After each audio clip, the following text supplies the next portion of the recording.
Hi friends, welcome to Deepu kitchen. எல்லாருக்கூடயும் பேசியே ரொம்ப நாள் ஆச்சு. எல்லோரும் எப்படி இருக்கீங்க? போன வாரம் நான் என் ஃப்ரெண்டு வீட்டுக்கு போயிருந்தேங்க. அவங்க வந்து எனக்கு ஏதாவது டிஃப்ரெண்ட்டாக பண்ணி கொடு, அதுவும் வெஜ்ஜாக தான் இருக்கணும், வெஜ்ஜில் நான்வெஜ் டேஸ்ட் வேணும்னு கேட்டாங்க. சரி, நாம் எப்படியாவது ட்ரை பண்ணிடலான்னு ட்ரை பண்ணேங்க. ரொம்ப சூப்பராகவே இருந்துச்சு. அதை நான் உங்கள்கிட்டையும் ஷேர் பண்ணுறேன். என் ஃப்ரெண்டும் ரொம்ப ஹாப்பி ஆகிட்டாங்க. என் ஃப்ரெண்டுகிட்ட கேட்டேங்க வீட்டில் என்ன இருக்குன்ட்டு. என் ஃப்ரெண்டு வந்து பூசணிக்காய் இருக்குன்னாங்க, சிவப்பு பூசணிக்காய்.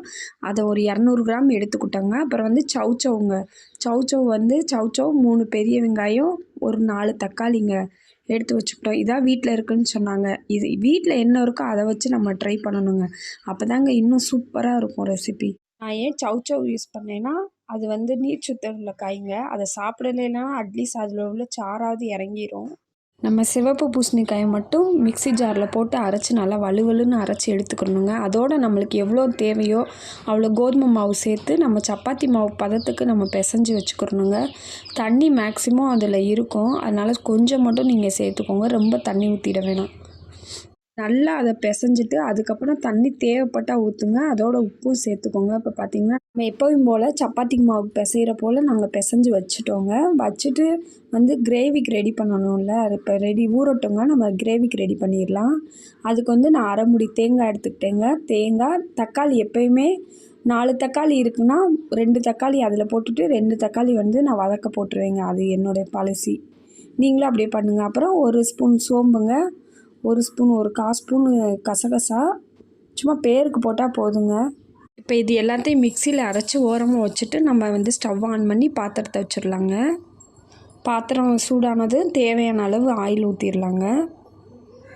இப்போ ஆயில் நல்லாவே காஞ்சிச்சுங்க. காஞ்சது பிரியாணி இலையை 4ஆக கட் பண்ணி போட்டுருங்க. கட் பண்ணி போட்டது கொஞ்சமாக சோம்பு, கசகசா, 2 பட்டை, கல்பாசிங்க எல்லாத்தையும் போட்டு அதுவும் நல்லா பொன்னிறமாக ஆகட்டுங்க. 2 பச்சை மிளகா சேர்த்துக்கோங்க காரத்துக்கு. அப்புறமா கருவேப்பிலையை போட்டுக்கோங்க. கருவேப்பிலையை போட்டாச்சுங்க. கருவேப்பிலையை போட்டதும் நம்ம நறுக்கி வச்ச பெரிய வெங்காயம் எல்லாத்தையும் நல்லா பொன்னிறமாக வதக்கிடணுங்க. பொன்னிறமாக வதக்கினா தான் இன்னும் டேஸ்ட்டாக இருக்குங்க. பொன்னிறமாக வதக்கிடுங்க. அப்புறம் நம்ம எப்போயுமே தக்காளி, வெங்காயம் வதங்கும் போதே உப்பு சேர்த்துருவோம். உப்பையும் சேர்த்துடலாம். தக்காளி பார்த்திங்கன்னா நம்ம 4 எடுத்து வச்சுருந்தோன்னா 2 தக்காளி இதில் போடணும், ஒரு 2 தக்காளி அதில் அரைச்சிடணுங்க. என் ஃப்ரெண்டு வந்து அப்படியே புளிஞ்சிட்டாங்க தக்காளியை. கட் பண்ணி தான் வச்சுருந்தாங்க. அவ்வளோ ஹார்டாக இருக்குல்ல தக்காளி, அதனால் பிழிஞ்சு விட்டாங்க. பிழிஞ்சு விட்டோன்னே நல்லா வதக்குன்னு வதக்கியாச்சு. நாங்கள் 2 பேரும் சேர்ந்து சமைச்சனால அவங்க ஒரு வேலை பண்ணாங்க, நான் ஒரு வேலை பண்ணேன். அப்புறம் பார்த்திங்கன்னா நல்லா வதங்கின பின்னாடி சவுச்சவையும் சேர்த்து அதில் நல்லா பெரட்டுன்னு பெரட்டணுங்க. பெரட்டினா தாங்க நல்லாயிருக்கும். சவுச்சவ் நீர் காய்ன்றனால சீக்கிரம் வெந்துடும். அதனால் நாங்கள் நல்லா அதை வதக்கிட்டோம். என் ஃப்ரெண்டு என்ன சொன்னாங்கன்னா, நான்வெஜ் டேஸ்ட்டில் இருக்கணும்னு சொன்னாங்க. அப்போ நான்வெஜ்ஜில் என்னென்ன நம்ம சேர்ப்போமோ அதையும் இதை சேர்த்துடணுங்க. கரம் மசாலா வந்து 1 ஸ்பூன் சேர்த்துக்கோங்க. மஞ்சத்தூள் ஒரு 1/4 ஸ்பூன் சேர்த்துக்கோங்க. வீட்டு மிளகாத்தூள் வந்து நம்மளுக்கு தேவையான காரத்துக்கு என் ஃப்ரெண்டு வந்து 2.5 ஸ்பூன் சேர்த்தாங்கங்க. காரம் அவங்க பொடி காரமாக இருக்காது, அதனால் 2.5 ஸ்பூன் சேர்த்துக்கலான்னு சொன்னாங்க. சேர்த்தாச்சு. நம்ம ஏற்கனவே பச்சை மிளகா வேறு போட்டிருக்கோம். இப்போ எல்லாத்தையும் நல்லா வதக்கிட்டு மசாலா எல்லாமே அந்த சவுச்சவில் சேர்கிற மாதிரி நல்லா வதக்குன்னு ஒன்று சேர்த்து விட்டுட்டு அதுக்கப்புறமா நம்ம தண்ணி ஆட் பண்ணோம்னா சீக்கிரமாகவே கொதிச்சிருங்க. மசாலா வடையும் போயிடும். சீக்கிரமாகவும் கிரேவி செஞ்சு முடிச்சிடலாம். பார்த்திங்கன்னா நல்லாவே வதங்கிடுச்சு. பார்த்தாவே தெரியும் உங்களுக்கு எப்படி க்ரீனாக இருக்குன்ட்டு. இப்போ நம்ம தேவையான அளவுக்கு வந்து தண்ணி சேர்க்க போகிறோங்க.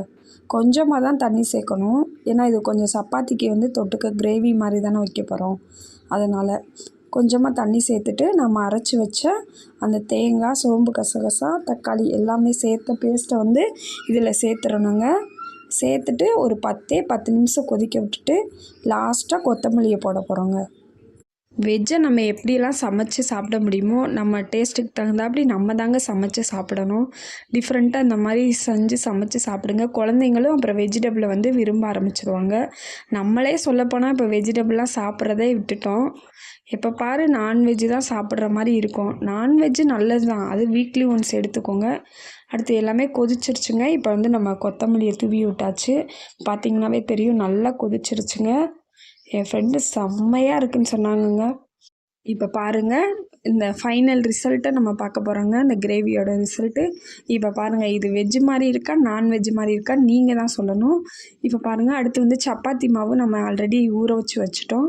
அப்படியே சப்பாத்தியை போட்டு போட்டு எடுத்துட வேண்டியதாங்க. எல்லா சப்பாத்தியும் போட்டு காட்ட முடியாது, அதனால் நாங்கள் ஒன்று தான் போட்டு காட்டினோம். 2 பேர் பசிக்க வேறு ஆரம்பிச்சிருச்சுங்க.